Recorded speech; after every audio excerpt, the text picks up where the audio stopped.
team pick.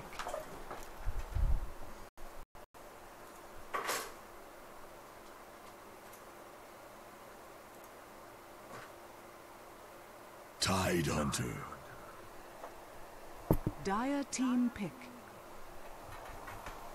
Alright guys, welcome to another Dasher Game Shoutcast. I'm Dashers and I'll be solely casting this game as Avro is casting with another caster from the New Zealand comp. Basically this is a New Zealand LAN competition in Auckland right now for BarCraft. And we're into the semi-finals now with Team Mumble 5 versus Big Dick Bowlers. Both teams, I think, come out of the last competition with 2 wins and 1 loss. I haven't actually seen BDB play yet, but I've seen 2 games of TM5, and they both banned the AM and the Invoker both times, so they really don't want to verse those 2 heroes. For the, is it the Dire side or the Radiant side? I'm not actually sure. I think the Dire side, BDB anyway, have banned Darkseer and Morphling. Odd ban for Morphling considering the nerf. Maybe they haven't played much post-patch at all. But we'll see. We will not be seeing a Morphling anytime soon in this competition. We had a first pick. We had a first pick Nature's Prophet coming out from TM5, and then BDB followed up with a Tide Hunter Rubik pick. Tide Hunter and Rubik, always solid picks. Rubik so good at controlling that middle lane, and sorry, I'm just getting messages from someone else. And yeah, and then team fight controller as well is just so good. And then we got a Chaos Knight Undying from TM5. So they are actually picking different heroes now. As in the last 3 games, I believe they have picked the same heroes every single time. I believe the third game, which they lost, they picked Tree and Drow, and they just basically threw that game. But at least they're through now. We have a Bounty Hunter pick up 3rd from Big Dick Bowlers. So we're coming into the last 3 bans from each side now. And we'll see what they do. It looks like we have a Chen ban.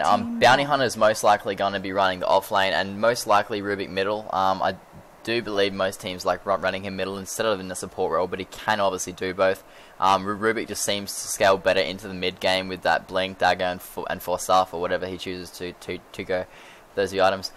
Cool Undying pick. Actually seen Undying in the last game. Didn't end up winning, but it had some very cool combos with this Disruptor in that bottom lane, and I had chats with Child Lizard beforehand, and they did say they had Undying up their sleeve this tournament.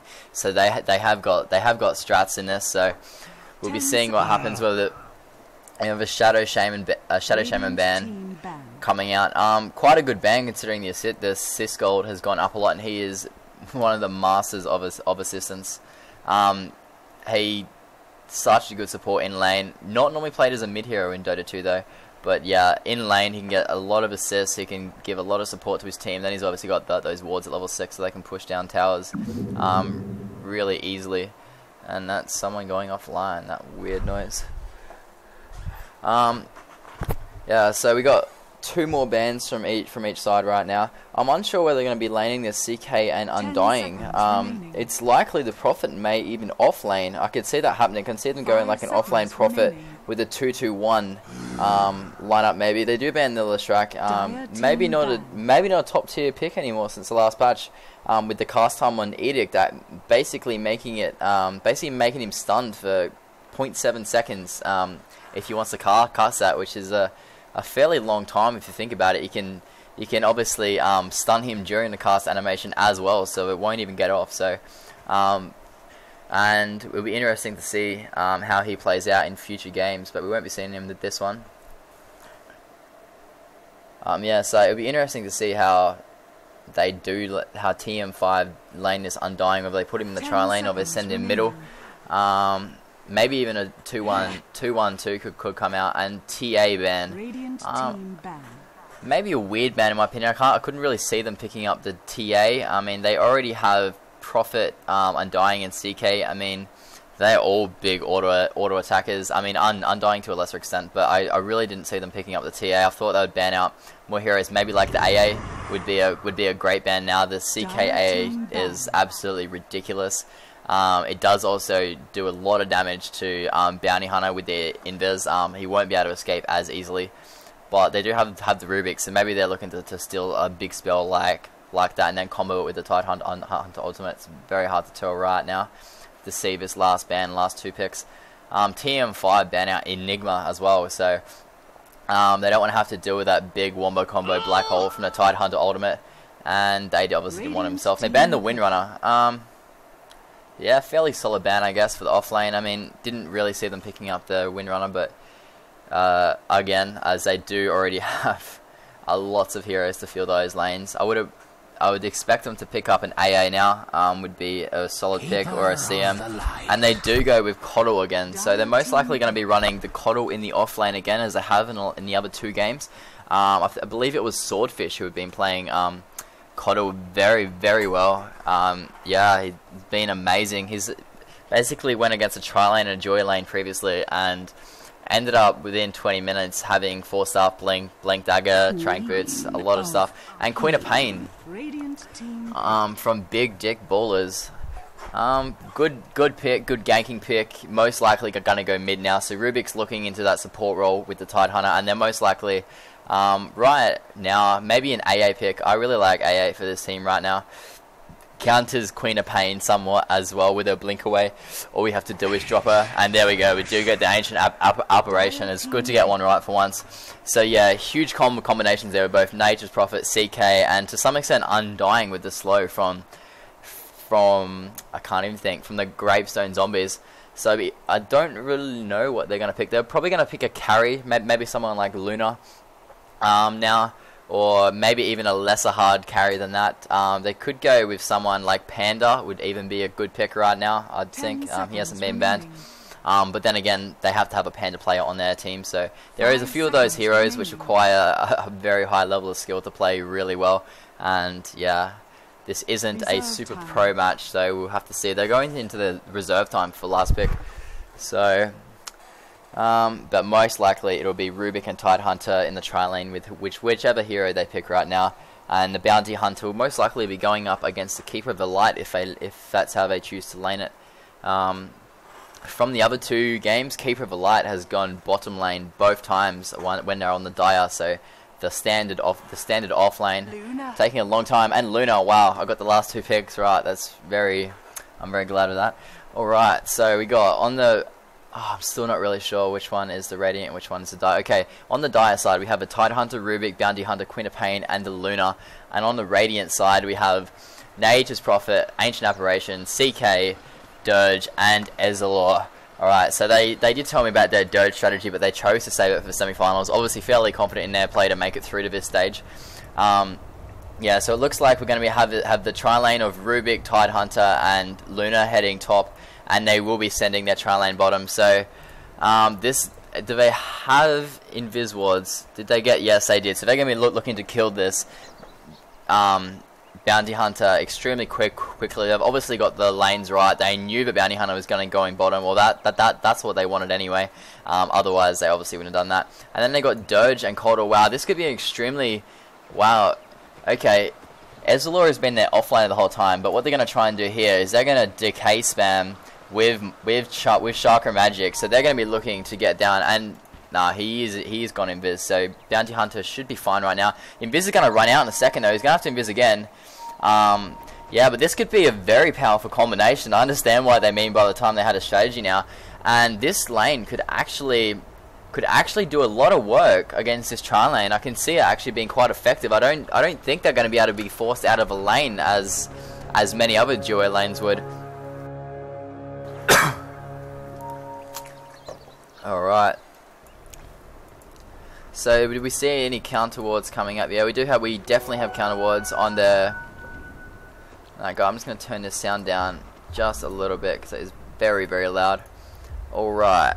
And yeah, and then we got the middle lane, Haze the Quap versus the Nature's Prophet. So Nature's Prophet will be going middle. A lot of trees to start off with. He definitely wants that high base damage. It is quite low. And they also have the TP ganking from Prophet to watch out for. So if their communication is good enough, they should be able to pull off some nice ganks, especially on this Bounty Hunter. They're going to be looking to get kills on him extremely early.